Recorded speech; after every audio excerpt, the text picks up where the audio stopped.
little 5-minute breakdown on the diminished 7th, or the diminished voicing of a chord. Because I made a short the other day, and I just focused more on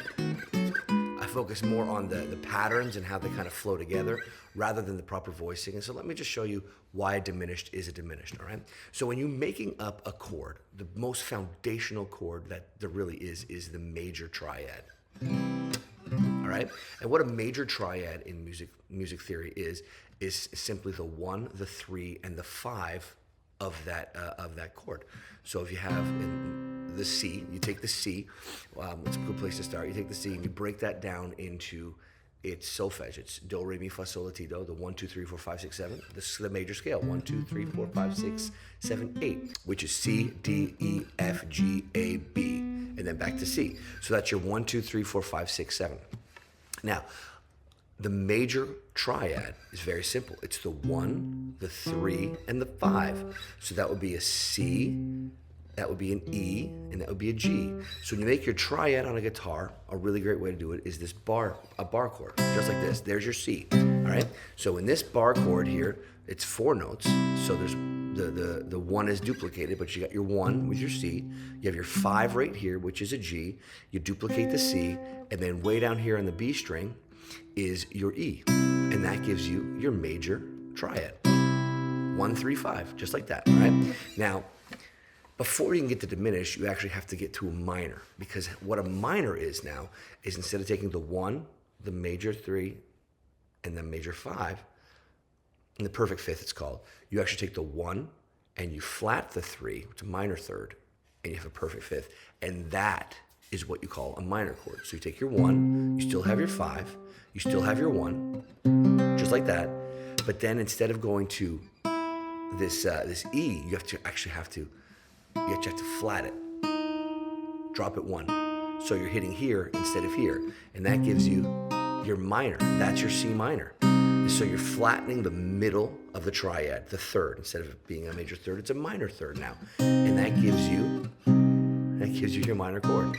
Now, diminished chords, you cannot get to a diminished without getting to the minor first. And so you have your minor, all right? You have your 1, your minor third, and your perfect fifth. But what you do with a diminished chord is you actually have to flatten that fifth, all right? You're diminishing the fifth, going from a regular 5 to a flat 5. Right there. And so we diminish the 5. So instead of playing 1, 5, 1, minor 3, we're going 1, flat 5, 1, and then a flat 3, right? And there's your just a regular diminished chord. So how that works in the key of C is you go from C, but you're not playing a G anymore, you're actually playing a G flat, and you still play the C there, and you're not playing an E anymore, you're playing an E flat. And so that gives you your diminished, just a regular diminished. Right there. Now, for a diminished 7th, you play these notes, but you actually have to not just flat the 7th, you have to double flat the 7th. You have to diminish the 7th, because you have a C, you have a C7, you have a C major 7th, all right? The C major 7th adds the actual major 7th. A C7 adds a kind of a minor 7th. You flat the 7th to a B flat.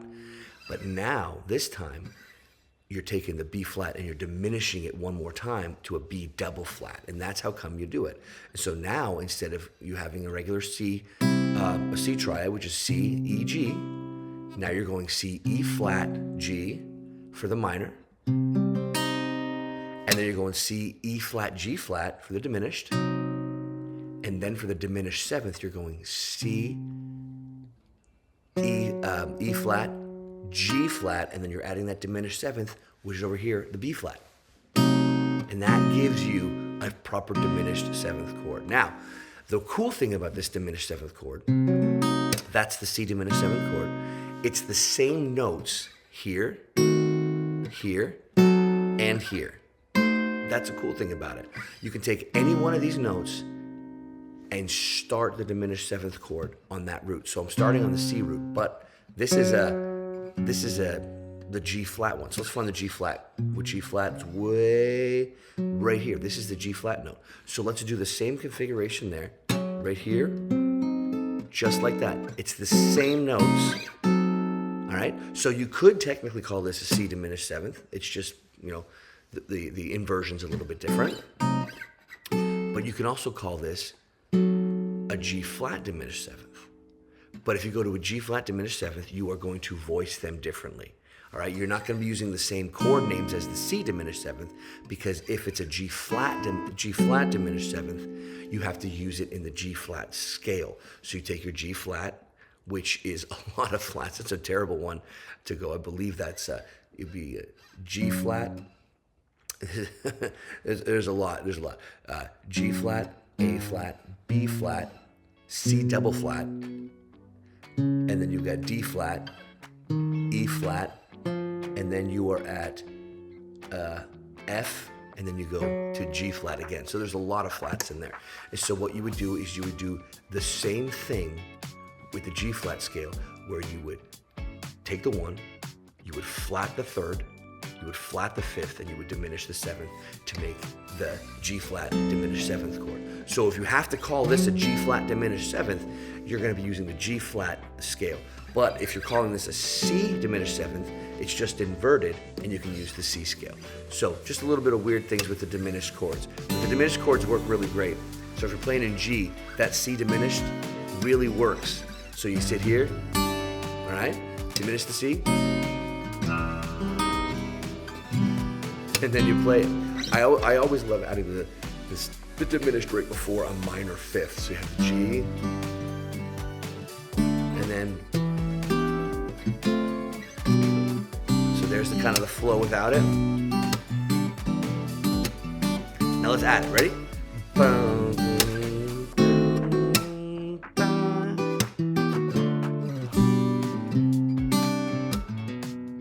Here's another one.